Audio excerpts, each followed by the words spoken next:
That $700,000 is gone forever. My mother-in-law's voice dripped with satisfaction through the phone. I've already moved it all. Consider it payment for putting up with you for the last 8 years. I stood in my kitchen, staring at the family photo on my fridge, the last picture taken of my parents before the accident. My name is Sophie Anderson, and at 32, I was learning that my mother-in-law had just stolen my parents' entire life savings. What did you just say? I managed to keep my voice steady, though my hands were shaking. The morning sun streamed through my kitchen window, casting shadows that suddenly felt too dark, too heavy. Oh, don't act surprised, Diana sneered. Your parents' joint account? The one you've been so preciously preserving since their accident? I found the paperwork in Michael's office last month. Getting added as a signatory was almost too easy. Your husband really should be more careful with important documents. My stomach dropped. Michael, my husband, had access to my parents' account information because he'd helped me manage their estate after the car accident 2 years ago. We kept the account open, using the interest to fund scholarships at the local high school where my mom had taught for 20 years. Diana, that money was meant for. For what? She cut me off. Some pathetic scholarships. Please, my investment opportunity is much more worthwhile. Besides, you're not even their real daughter. They adopted you, remember? That money should go to a real family member. The adoption card. Of course she'd play that. Diana had never accepted me even after 8 years of marriage to her precious son. To her, I would always be the orphan who got lucky twice. First with my adoptive parents, then with marrying into her prestigious family. Where's Michael? I asked, my mind already racing through possible solutions. Put him on the phone. Hawaii. Diana laughed. On that business trip you thought he was taking to Seattle. He's been seeing someone more suitable for the past 6 months. I just thought you should know everything at once. Consider it my gift to you, the truth. The room spun slightly. Michael was in Hawaii? With someone else? I gripped the kitchen counter, my knuckles turning white. You're lying. Check his credit card statements if you don't believe me. Though I suppose money might be tight for you now. Her laugh felt like acid in my ears. I have to go. My yoga instructor is here. Don't bother trying anything. The money's already been moved through several accounts. You'll never see it again. The line went dead. I stood there for a moment, letting the magnitude of what had just happened wash over me. Then, something shifted inside. A clarity I hadn't felt since my parents' accident settled over me. Diana had no idea what she'd just done, or who she was dealing with. I walked to my home office, my heels clicking against the hardwood floors with purpose. Opening my laptop, I pulled up my emails from 6 months ago. There it was, the correspondence with Mr. Patterson, my parents' longtime financial advisor. Diana wasn't the only one who'd been making moves with the account. Harrison and Patterson Financial Services, this is Jessica speaking. Hi Jessica, this is Sophie Anderson. I need to speak with James Patterson immediately. It's an emergency. 5 minutes later, Mr. Patterson's familiar voice came through. Sophie, what's wrong? Deanna Williams just called to inform me she's emptied my parents' account. She claimed she was added as a signatory. There was a pause, then what sounded like typing. When did she say this happened? She found the paperwork last month, apparently. I took a deep breath. But that's not possible, is it? Not with what we set up. No, Mr. Patterson's voice was firm. It's not. After you came to me with concerns about unauthorized access attempts 6 months ago, we moved the actual funds to a new secure account. What Deanna accessed was the dummy account we left as a precaution. The real money is safe, Sophie. Relief flitted through me, quickly followed by a grim satisfaction. And everything was logged. Every attempt, every transfer, every call she made to the bank. The fraud department has been monitoring since the first red flag. Would you like me to contact them now? I thought about Diana, probably sitting in her luxury apartment, feeling smug about what she'd just done. About Michael, apparently in Hawaii with someone else, having no idea what his mother had just set in motion. Yes, I said, my voice steady. And please send me copies of everything. All the documentation, all the attempts, everything. It's time Diana learned what happens when you mess with the wrong family. I'll have it all to you within the hour. And Sophie, Mr. Patterson paused. Your parents would be proud of how you're handling this. After hanging up, I sat at my desk, opening a new folder on my laptop. Years of working in cybersecurity had taught me the importance of documentation, of always being one step ahead. Diana thought she was dealing with a quiet, accommodating daughter-in-law who always kept the peace at family gatherings. She had no idea that I'd been watching, waiting, documenting every subtle threat, every attempted manipulation. My phone buzzed. A text from Diana. "Don't bother calling Michael. He won't believe you anyway. He knows what kind of person you really are." I smiled, thinking of the detailed records Mr. Patterson would be sending over. Diana was right about one thing. Michael would soon know exactly what kind of person I was. And his mother was about to learn that the daughter of Claire and Thomas Anderson, adopted or not, was nobody's victim. Opening my email, I saw Mr. Patterson's files already arriving. Each document was another nail in Diana's coffin. Attempted access logs, recorded phone calls, forged signature attempts. She hadn't just tried to steal from me, she'd left a trail of evidence that would destroy her carefully curated image of respectability. I thought about my parents, about their belief in education, in giving back to the community. The scholarships their money funded weren't just about helping students, they were about continuing their legacy of making a difference in people's lives. Diana hadn't just attempted to steal money, she tried to erase their impact on the world. As I began organizing the evidence, my phone buzzed again. This time it was an email from the bank's fraud department, requesting an immediate meeting. Perfect. Looking at my parents' photo on my desk, I felt a sense of calm purpose. Diana thought she'd won, thought she'd finally put me in my place. She had no idea what was coming. The bank's fraud investigation team didn't waste any time. Within 3 hours of Diana's gloating phone call, I sat in a sleek conference room at First National Bank, facing 2 investigators and the bank's legal counsel. The evidence spread across the table told a story that even I hadn't fully appreciated until now. Mrs. Anderson, Sarah Chen, the lead investigator, gestured to the documents before us. "What we're seeing here isn't just attempted theft. Your mother-in-law created an elaborate scheme involving multiple forged documents, falsified identifications, and attempted wire transfers to offshore accounts." I nodded, taking in the scope of Diana's deception. "When did it start?" "Our records show the first attempt was made approximately 8 months ago," Sarah replied, pulling out a timeline. "She tried to add herself as a signatory using what appears to be your husband's forged signature. When that failed, she attempted multiple times using different approaches." The legal counsel, Mr. Rodriguez, cleared his throat. "What's particularly concerning is the level of premeditation. Mrs. Williams made calls to several bank branches, each time presenting herself differently, sometimes as your family's financial advisor, other times claiming to be acting on your behalf. As they walked me through the evidence, my phone kept buzzing with texts from Diana, each one more smug than the last. "Hope you're not too upset about the money. Maybe this will teach you to know your place. Michael always said you were too attached to your adopted parents' things. Don't worry, I'll make sure the money stays in the real family." I silenced my phone, focusing instead on the task at hand. "What are our next steps?" Sarah leaned forward, her expression serious. "We've already frozen all associated accounts and flagged Mrs. Williams in the banking system. The next step is filing formal charges. Are you prepared to move forward with that?" I thought about Diana's years of subtle cruelty, her constant reminders that I wasn't real family, her manipulation of Michael.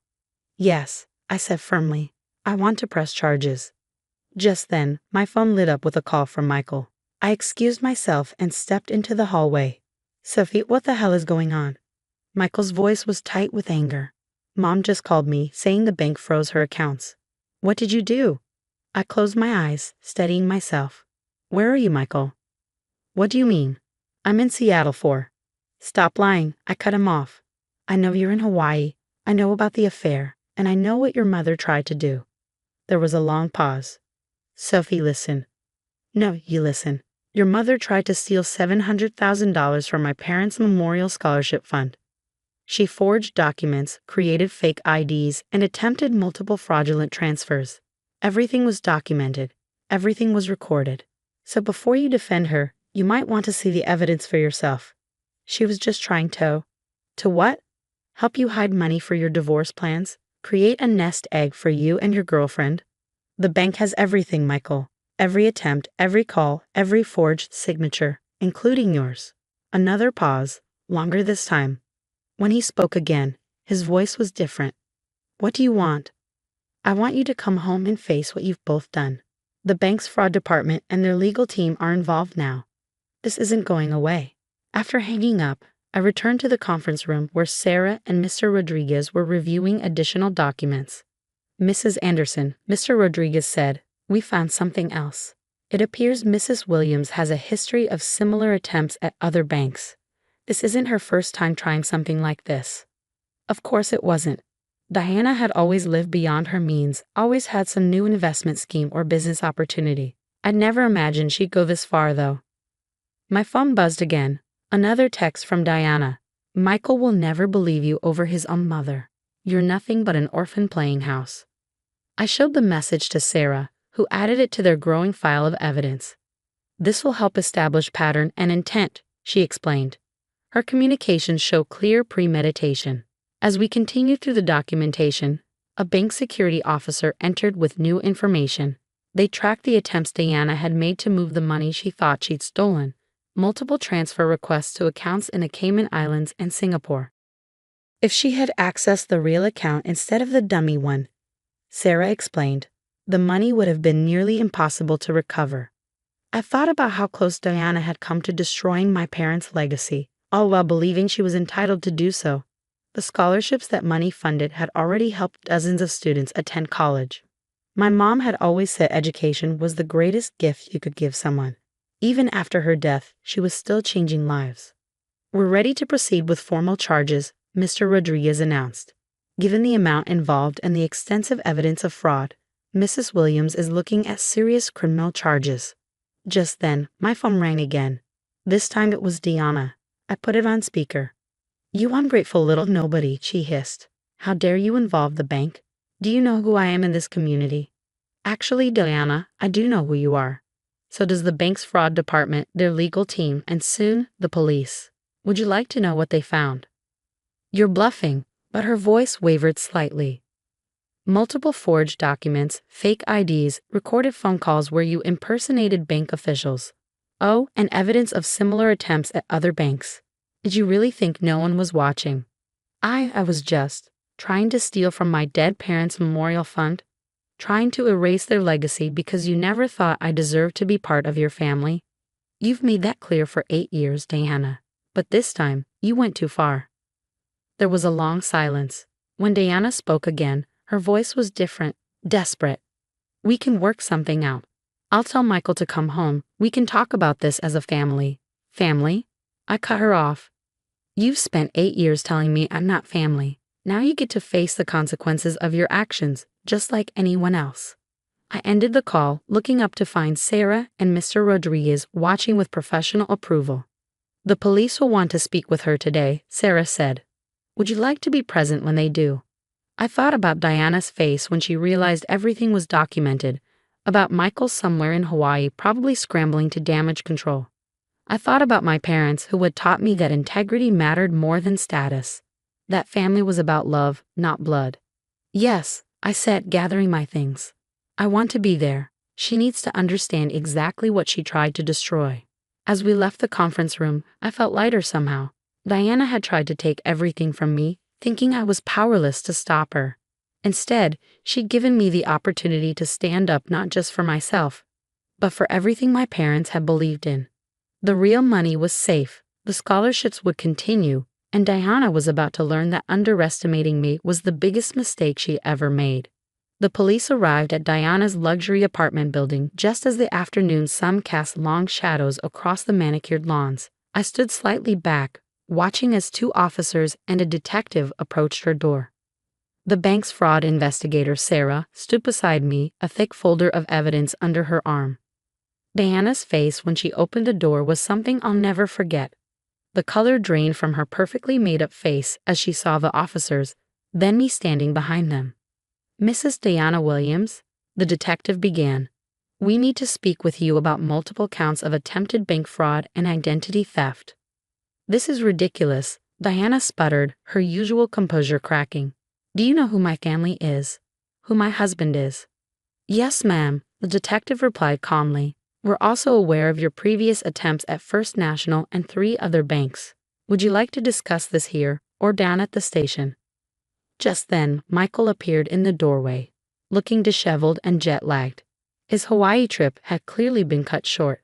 His eyes met mine, and for the first time in our marriage, he looked ashamed. "Sophie," he started, but I held up my hand. "Save it, Michael. The detective here has some questions for both of you about forged signatures and fake IDs." The next few hours were a blur of statements, evidence presentation, and watching Diana's carefully constructed world crumble. The detective laid out everything. Every attempt, every forged document, every recorded call where she'd impersonated bank officials. "The scholarship fund will continue," I told her as the officers prepared to take her statement. "Every penny is safe, still helping students just like my parents wanted. You didn't just try to steal money, Diana. You tried to steal their legacy."